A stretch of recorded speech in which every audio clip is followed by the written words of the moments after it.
Hello and welcome to the PreSales Podcast. It's your host and PreSales Collective General Manager, Chris Mabry. Today, I'm speaking with Julia Lustig, SE leader at Seismic and co-host of the Revenue Circus podcast. We explore so much. We talk about how to create content on LinkedIn, the future of solution consulting, examining how this role is evolving in response to all the new challenges in tech. We also talk about the importance of collaboration and how AI is reshaping the pre-sales landscape. So grab a seat, get ready to learn from our expert, Julia. I hope you enjoy this as much as I did. Thank you. Julia Lustig, welcome to the PreSales Podcast. Thanks, Chris. I'm so excited to be here. Yeah, I just found out that you're a longtime listener to the podcast, but you've never been on it. So no pressure. I'm sure, it's always fun to be on something that you've loved to listen to and you maybe have pictured yourself doing before.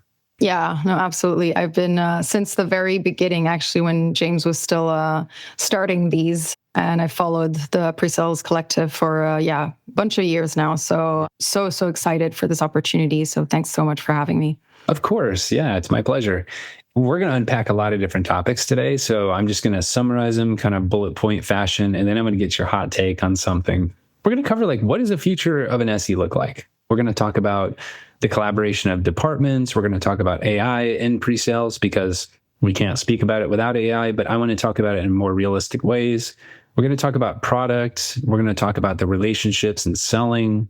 So I think to basically combine all those different topics, my ask of you is give me your vision on what the future pre-sales engineer looks like. Something that Patty Hager says is that you need to always forecast your future job.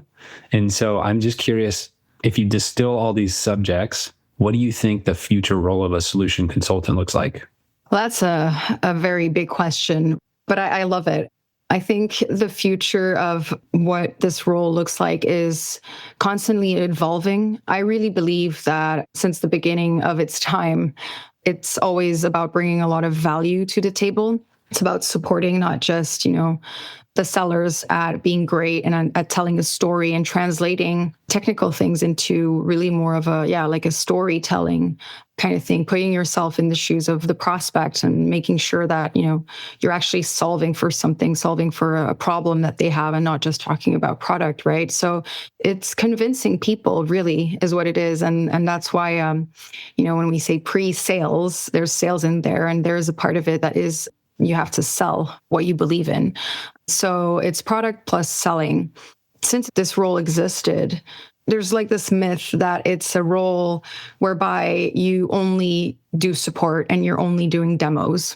Unfortunately, I've been in some companies where that was the case, but I do feel like with time and with, of course, PreSales Collective as an example, and this huge community that's been built, and more throughout time, this role has been gaining a lot more importance. And I see it here in actually my own company where I'm working at, right? At Seismic, we actually have a say in a lot of things where we don't just come at the moment where there's a demo. We can ask to be there for the preparation calls with the seller. We can be there to brainstorm. We can even have our own view on forecasting. So we even have a tool that's been given to us where we put in our own notes and our own sentiment to say, I think this deal is great or it's not. And then you can actually give your opinion on it, which, we can talk a little bit more about. But it's very interesting because we're actually contesting sometimes some of the things that sellers are saying. We're readjusting what is real in the forecast, which brings a huge importance to the business. I'm a huge fan of bringing pre-sales into forecasting. There's a theme there. The red flags, right? You're like, wait, I was on that call. I don't think it has an opportunity to close in this time frame at this rate. That's cool that you work for an organization who has already understood that and has implemented it for you. That's a smart summary of where you think the value is and where you think it's going to stay too.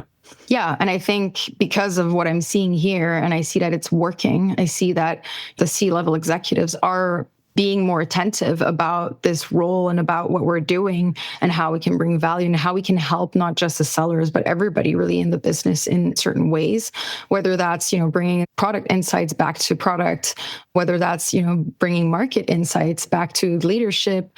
There's so many things that can be done. And that's the value, the biggest thing that we can bring to the table, I guess. So I would say, like, to answer your question, I know that was very long, but I would say I believe that this role is just going to become more and more important over time.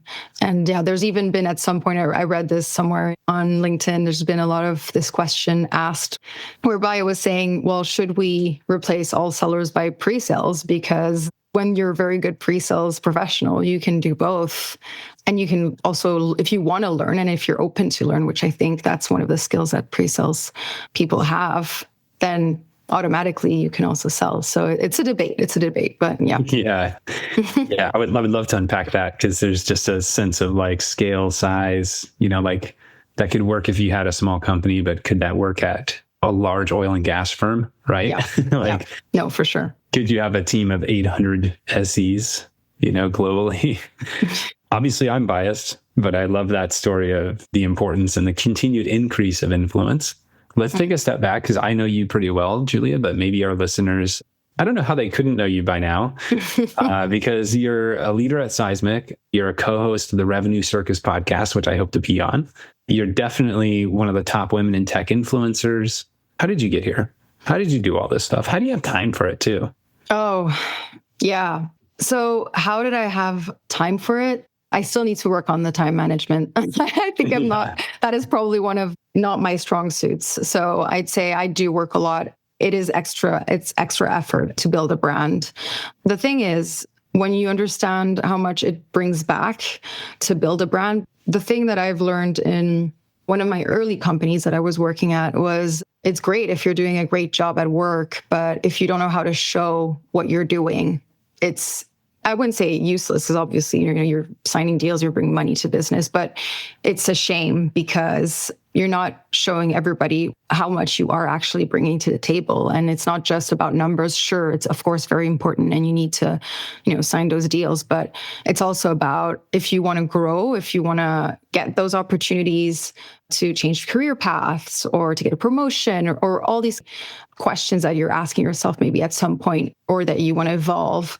Well, by doing this, by building your brand on the side, it automatically helps you get whatever you aspire to get. And so how I did that was, making sure I take the time to build out my brand on LinkedIn. First of all, I got a lot of help from some great mentors that I have at my company, but also outside of my company, that have helped me understand how valuable the CV is on LinkedIn, because that's where everybody goes to look at what you're doing. Basically, that's your brand. And so I just started looking at what the best LinkedIn profiles look like, and just started basically reframing whatever I had already put down there to make it better. And that also means more work, obviously, because that means you're going to have to write articles. You're going to put your name out there and start writing posts, put your opinion on certain things, write comments on certain posts. And it involves time, but what it brings you is just so invaluable, because then it's just so much easier. And I see it now, the more I'm building my brand, the more I'm doing things, the more I'm getting connected, the more people are reaching out to me, and the more opportunities are just popping up for me. And so I just really, really encourage everybody that's listening on here to think, it's so hard, I don't know how to start, or it's just, don't ask yourselves too many questions. Just look at what's out there on LinkedIn. Look at what you're reading at and what you think is interesting, and just try to do something similar. Think about what inspires you and find a theme that you really want to explore. For me, it's about mentorship and it's about women in business. Those are the topics that I absolutely adore, and technology in the future with AI and all of that. So I'm reading a lot about that. And that's also what I'm conveying in certain articles. And I'm also getting help. I am using ChatGPT. I'm putting down my initial ideas, but I'm getting help also from ChatGPT. And I think, we're in an era where if you can help yourself save time by using ChatGPT, why not use it? I hear that all the time, Julia, too. And being in this position at PreSales Collective, I know the power behind building a brand because I see it every day. and I live in the events and I live in the process of it. And I know how valuable it is. I mean, it's just one of these things that's like, I can't imagine not doing it anymore because I see, like yourself, like I followed you and then I start looking at your thought leadership and then we connected and you were on our Leadership Next Summit yesterday. Yeah, exactly. I reached out to you because I was like, well, she's great. She's got great ideas. I would love to have her on a panel. And through that summit, you were just telling me like, you've had just a huge influx of connections. I probably wouldn't have known anything about your own superpower, your own thoughts, your own perspective on this industry if you weren't out there sharing it. Absolutely. I think people feel that it's maybe not genuine. They don't want to come off as somebody who is trying to prove themselves, or I think some people just feel very weird about it. They feel like putting their opinions on LinkedIn, that maybe they'll get judged. Like this is what I'm hearing from people that I try to, personally, maybe I just know them as friends and I'm telling them the power of this. And more in 2024, 2025 and beyond, like your circle, your network cannot be the people you work with. You may be doing a great job, but what happens to that organization goes away. And people feel really uncomfortable about it. But the truth is, the best time to start networking was 2 years ago, but the next best time is today. What's your advice to somebody who's listening who's like, I just don't feel like I can put stuff out there? How do you get them to do that one thing? You did say like, hey, go follow the trends, check out what other people are doing. What do you think? It's a tough answer, but I think, and it's also easy in another way, it's very easy to say, but you shouldn't think about what people are going to think of you. You should just put that aside and just think, that whatever you have to say and whatever you're seeing is valid, and you have a voice. We've all been given that voice. So it doesn't mean that you're right or you're wrong. That's not really what it's about for me. It's more about what do you think is going on, and give your opinion on it. And of course, I would say to always be careful, with what you're putting out there. Like I make sure to stay away from any very touchy subjects, like political stuff. I only focus on that one single thing that I'm thinking of, that one theme or two themes that I'm really passionate about. And I stick to that and I connect it with what I'm doing at work. Because basically 80% of your time is you're spending it at work. So, you are becoming a master of what you're doing. So that also means you are gaining a ton of skills. You're gaining knowledge. All of that is something that you can put out there. Every single person, I feel like, is creative in their own way. We were born, we grow up, and as kids, we're all creative. We can all tell a story. Then we grow into adults and we're just afraid, of what other people are going to think of you or, how that looks. I just think it's a shame because everybody has a very, very different view of life and different things that they're experiencing. And why not put it out there and discuss, have that discussion. I do believe that social media has gotten a huge influx because of that, because there's certain people that are willing to put their thoughts out there, and so many people are buying into it because they agree or they don't agree. And even if they disagree, like have a conversation about it. It's interesting, Yeah. So again, I know it's easier said than done, but if you're passionate about something, you can talk about it.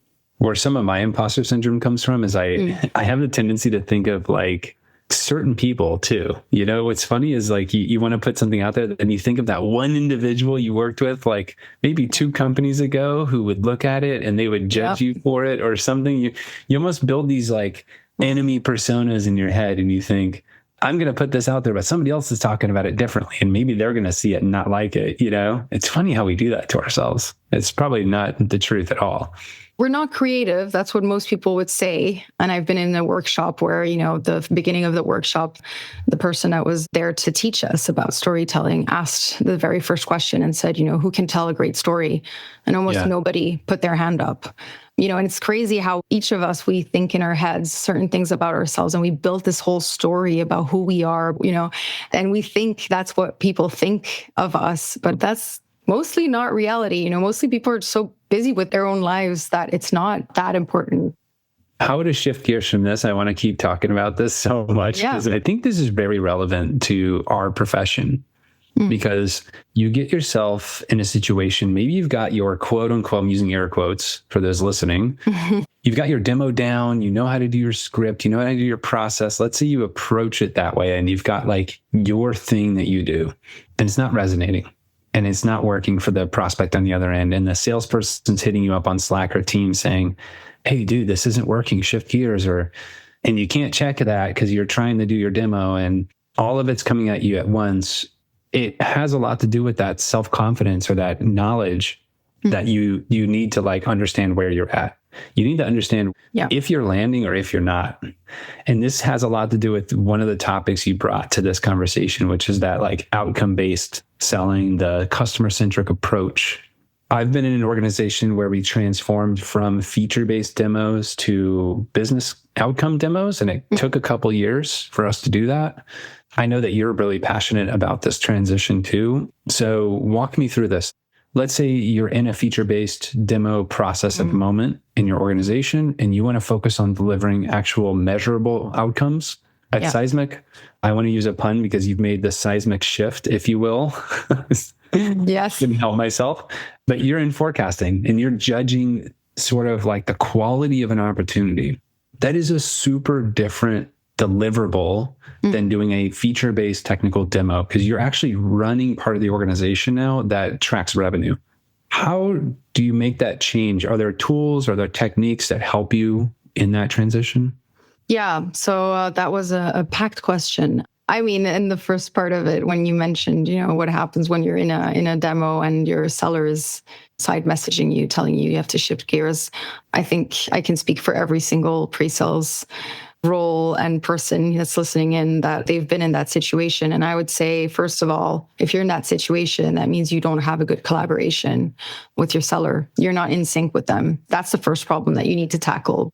And yes, I would say sellers are usually their own characters that are not always very easy to deal with. You have to think of what you're supposed to do and how you have to be successful. And that also means, having a great collaboration with the people that you're working together with. And so the better you're collaborating with your seller, the more that you'll be synchronized together, the more that you'll prepare together, the more that this kind of situation doesn't happen. Because quite frankly, what's the outcome of that?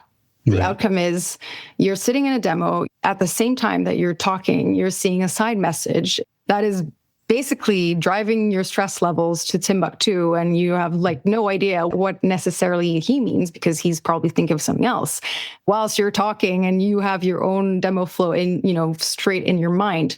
The outcome of that is, you're not synchronized internally. So that shows automatically, no matter how many times people sometimes are like, no, that's fine. I know that comes across. You can see that as a prospect. You can see that suddenly you maybe you're lagging or maybe you're saying certain things and you can very quickly, and that's another pain point, I'd say, as being a pre-sales. And when you're starting off your career in pre-sales, is the other problem is once you get into these stressful situations, sometimes you very quickly fall back into the feature function. It's your cushion, it's your comfortable space. Yeah. And then that's not bringing value. That's not bringing a story. That was the first answer to your question. But if we're talking about driving the value, it's really more about what is the customer trying to achieve, right? And so making sure that you have a plan in place with the people that you're working with internally and how that's conveying, being on the same page. When you're delivering the measured outcomes, maybe that's increased revenue or maybe it's reducing cost. If you can tie that back to the product and, tell a story, you win every time. You should be winning every time. What I use is, as a framework, I'd say, is I often think about, okay, what's a day in the life for them? How does that look like? And how's the process today? Or how is that story looking like in their situation? And how can I translate that with our product without ever mentioning the product? Right. Like breaking it down in a day in their life, getting their shoes, thinking about the way they start the day. When they open their computer in the morning, what do they see? Right? What are the challenges they have? Absolutely. That's great advice. When we try to define their goals, oftentimes there's KPIs that they're being tracked by. They have goals that they're trying to hit. Sometimes it could be or feel a little awkward to ask them about their own goals and understand their KPIs and understand where they need to go. I mean, I like to take the approach of just flat out asking, what are some of the more effective ways to collaborate with your customers to understand those goals? I think the key here, and to your point earlier when I was mentioning, maybe pre-sales could take the place of sellers.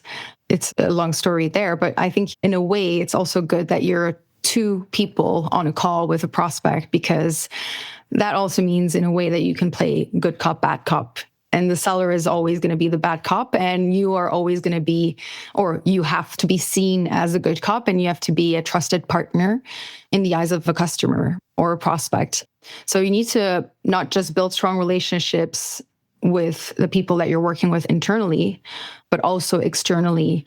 Pre-sales also has a say in that. I think, I know that the one single point of contact is always, it has to be the seller. We're a bit on the sidelines.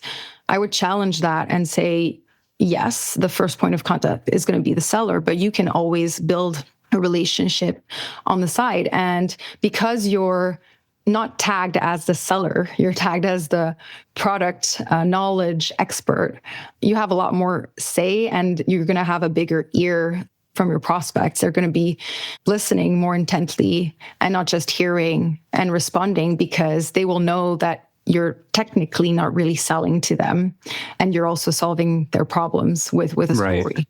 Yeah. It's sometimes hard as somebody who leads teams to give that, fostering a sense of ownership, I think, is key. And those are some of the differentiating factors in my mind from SEs I've worked with and that I've seen in the field of great SEs and SEs who are kind of there to do their job, is that sense of ownership on the opportunity, that sense of, I want to build a relationship with this prospect too. I want to own the outcome of this deal. That really differentiates people.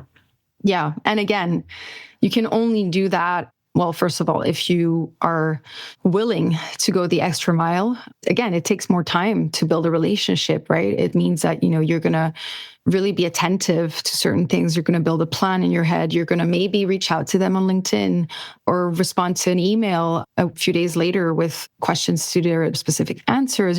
There's so many things that you can do on the side, but you just have to remember that you need to have a good relationship with your seller so that, it doesn't look like you're doing things behind their back, or it's really important. So fostering a sense of ownership, but also making sure you're a team player. Yeah, that's super critical. I'm glad you mentioned that, because I didn't mention that in my question, but it's you have to do it in sync with your seller, right? Reaching out and doing emails where you don't CC them on them, and then they don't know that conversation happened, can sometimes seem like a slight. Yeah. We also are here to talk about the expansion of influence, and we're kind of already getting there with the expansion into more of a selling ownership. These are things that just differentiate great pre-sales professionals. There's a lot of conversation in the market around post-sales involvement, CX, customer success. In smaller organizations, there are, I think, point-in-time moments where pre-sales can do both, but that's not always the case. But I think we can always probably extend impact. So how, in your mind and experience, how can SEs extend impact beyond just pre-sales? And what benefits have you seen? I know there are two schools here. I know there are some people that are going to say, well, no, if you're in pre-sales, you're just going to do pre-sales and that's it. You're going to be the best pre-sales because you're so focused on telling a story and making sure you respond to the issues or problems that your prospects are having. You don't really have time to then do, the bit afterwards. And then you have the other school that says, well, no, it makes a ton of sense because I'm the one that is that trusted advisor and I am selling what I believe in that is the best thing for them. And then, well, guess what? I'm the one to implement it. So I need to make sure that whatever I am selling is real, is valuable, and makes sense. I'm not really going to choose one or the other. I really think that both make sense. It really depends on the situation, depends on the company, depends on the products, depends on the complexity, depends on a lot of things. I'd say when you're starting out as a smaller company, and I've seen that in a lot of smaller companies, that's how they start out. And it's normal. They just take a few pre-sales people that also do the post-sales part because, they don't have yet the capacity to bring in so many people on board. But then as you scale and as you grow, that becomes potentially harder and harder to do unless, and you could argue here, well, let's say you're involved in the pre-sales and post-sales, but just on a particular industry or just on a particular product. Mm-hmm. That's something that can be explored. But I don't know if I'm a big fan of becoming too much of an expert on something, because if you're too much of an expert on one single product, What happens the day you leave and, there's no backup. Whatever you do, you amplify your value if you are also bringing it into post sales. You're helping out with solution adoption, with training and early troubleshooting. You can divide, of course, post sales into two different things, where you can divide it into implementation, and you can divide it to customer success managers. And right now, I am involved with, of course, being able to do upsells and cross-sells. So that means I am involved with, customer success managers as well. The implementation part is really handled by another team. But if you're in sync, again, with that team and you're communicating effectively, there shouldn't be a problem. Yeah, that's often the challenge though, right? The way I picture it is somebody throwing a ball over the fence. Every time we throw the ball over the fence, something gets lost. The person on the other side catches it. They carry the ball to the next fence and they throw it again. Yep. And every single time we have a transition in a deal, this goes from like lead gen, demand gen, all the way through customer success and support. Every time we throw that ball over the fence, we lose a little bit of value. We take a risk, and there's a bit of a mismatch between communication. Yeah. So that collaboration across the teams, I think, is why we're seeing this influx of interest and like trying to blend them. Yeah. But you're doing this, and I love the steel thread. I could picture it immediately. So how do you do it? Like, how do you collaborate more effectively? Because there's like a way to shorten time here and add value. I think breaking these silos, working better together between pre-sales and post-sales, really starts with shared accountability. Handing a deal over is always hard because there's so many things happening, so many action items that are happening in the pre-sales phase. I think you need to make sure that handover is done in the right way to the post-sales. And I think a lot of companies actually face this problem because, like I said right before, if you are in pre-sales, but you're not doing the post-sales phase, and I have in the very beginning of my career at Oracle, I was doing just the post-sales phase. So I know what it's like getting a deal, getting in front of the prospects or customers because you're in the after sale. And, they're just like, okay, so this is what I want. And you don't have all of the ins and outs of what happened, of the deals, of what's been said. And you're doing it because you just have this like whole paper with tons of notes, just the different products that you need to put in. And you're just like, okay, I guess I'm going to do that. And then like 6 months down the line, or even before that, you just get the customer just being like, well, that's not what you sold. That's not what I thought I was going to get. So again, making sure that you get that information. So communication, to your point, is key. I always laugh at this, but in French, we call it the Arab phone. And then in English, it's the Chinese whisper. How like when you're saying something to someone, you're telling them something, the story that I'm going to tell you and that you're going to repeat afterwards is going to be probably like 70% of what I actually said. And then if that person repeats it to someone else, it's going to be 50%. We call it the game of telephone. Oh, okay. So we should make it clear that you're in Paris, France. So for those who listening don't know, that she's in the beautiful city of Paris, France. But yeah, we call it the game of telephone. And if you ever do an offsite, I recommend doing this just a simple icebreaker with your team. Just do the game of telephone, tell that's like a complex sentence in the beginning and then you see how it goes. It's a pretty great real life example of this. I love that idea. I'm definitely going to use that. It's fun, it's silly, and then you're like, oh my gosh, it's real. Like at the end, it's never the same. Yeah. So imagine that with complex solution-based selling. Like that is just, on another level. It is a challenge. So I'd say, communication and the way you could communicate, and we've done a lot of efforts on this, is making sure, first of all, that, as I said, steel thread. So even if you're not there for the implementation part, you're still in handover calls as a pre-sales, and you're giving your thoughts. It's not just the AE that's explaining the deal, but you're explaining the deal from another point of view. And then you give, of course, all the information, context, documents, etc., that you have. So I think, that is important. We, for example, also use a channel where systematically, when we sign a deal, or even in the pre-sales phase, when we create an opportunity, we have like a group chat where everybody's in there. And we try to make sure that as soon as something happens, whether that's the salesperson having a call about pricing that went really well, or the pre-sale sending over an email with answers that is getting back an answer, or whatever it is, that we're making sure that every single action is put into that channel so that everybody has a visibility on it. Not always easy to keep up because, again, it asks for that extra work, but it is effective. And then I guess also doing win-loss deal reviews when it's an important deal. And I'm thinking here, we're talking more about the wins here, but as soon as there's a win, making sure that not just your own account team that you're working with, but the wider organization sees what has been done and how you want it so that they can get in nuggets and maybe use certain things for the next coming deals in flight. I love that. I'll give a little tip on one thing I did at the last company is to give ourselves more of an influence in sales because we were seen as a technical team. What we did is we would carve out 15 minutes of time during the sales team's weekly meeting. So you work with a regional sales manager, you have your 15 minutes on their call, kind of put yourself in that CTO position, sort of like the, what do you call it? Like the other coach, the assistant coach. Yeah. And we would do a deal review. And essentially the SE would say, this was my favorite deal of the week because it had these notes and it had these requirements. And because this deal had all the discovery in it, I was able to go in and actually present a great product. It was just sharing with the team what good looks like. Yeah.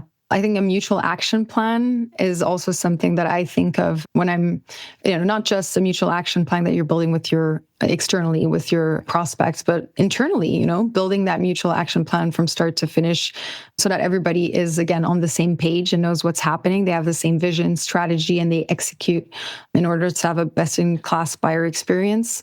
Understanding who is your team and who you should be working with very closely is something that's really important. I really want to talk about this because I think there's a misperception sometimes as an IC. So on the field and you're in pre-sale, you think of your team as, okay, so all the other pre-sales in my team, they're my team. My manager is part of my team. That's my team. That's who I need to make happy.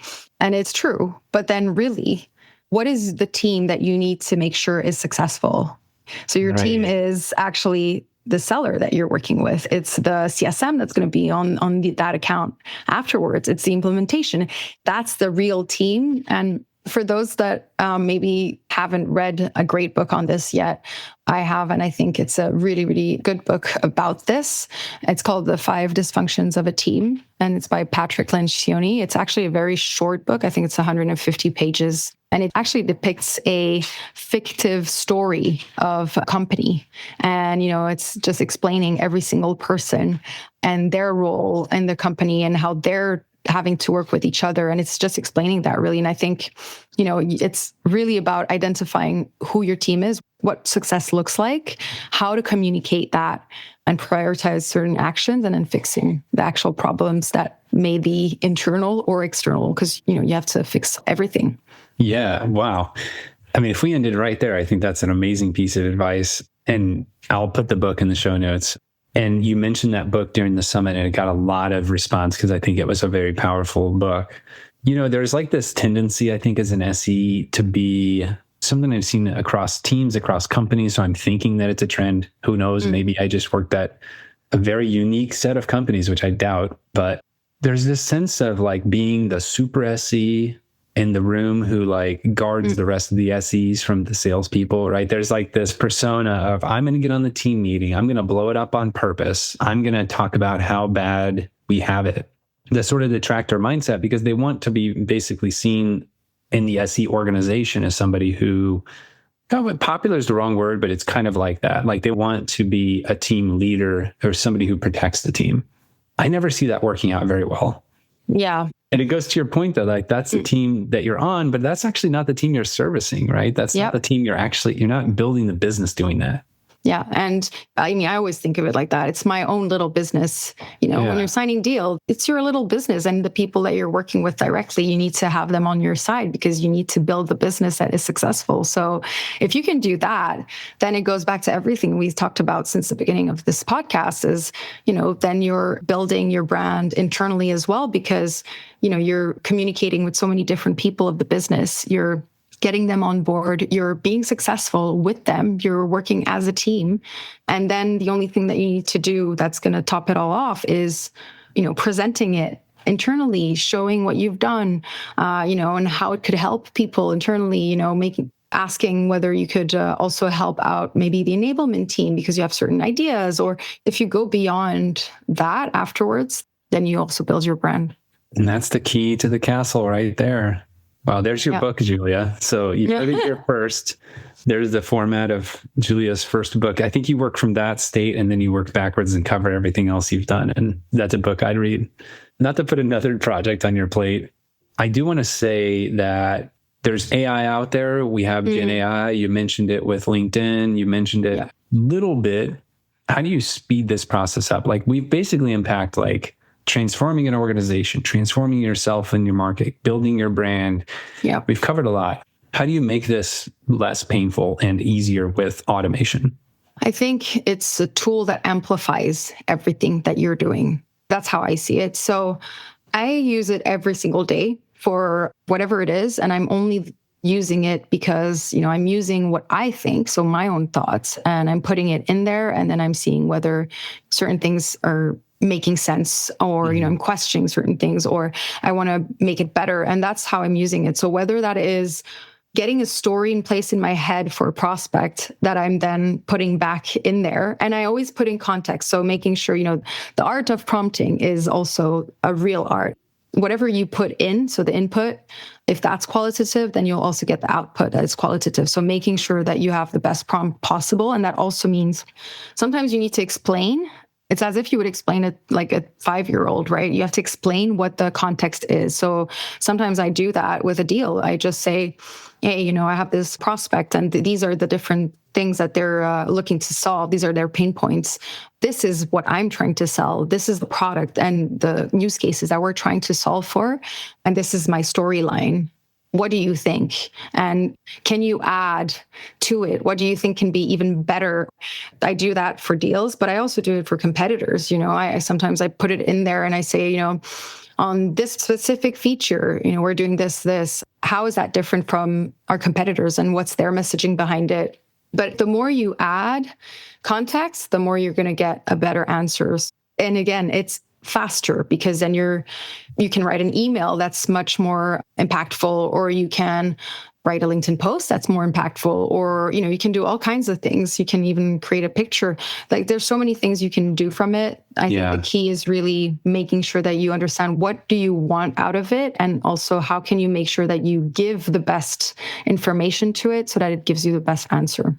Your example there is something I didn't even think of because I'm, in the competitive intelligence space, there's always this game of, there's competitive intelligence tools out there. There's spreadsheets. You might look at the release candidate and the notes, but that may age me just saying those words.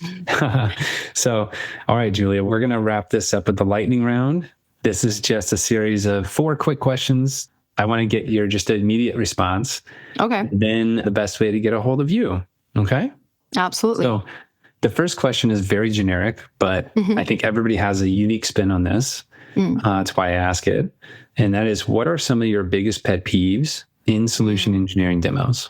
Yeah, I think it's a classic one, but I think not having the right flow, I think. And so, like I said earlier, automatically going back to the function feature kind of thing is something that, is obviously one of the biggest one that everybody's trying to tackle, because even if you're a good solutions engineer or you can sometimes fall back into that. I think that one is a big one. Yeah, that's good. What drives you more than money? Career. Yeah.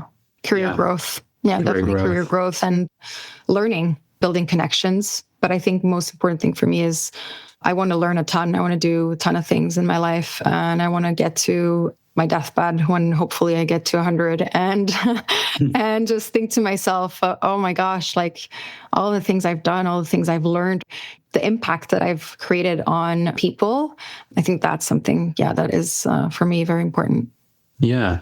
Almost like, what is your storybook? Which gets me to the next question. What is your favorite movie? Oh, okay. Favorite movie, I'd say is, I have 2. Can I say 2? You can say 2. I'll allow it. I will go with What Dreams May Come, which is, it's a classic, with Robin Williams.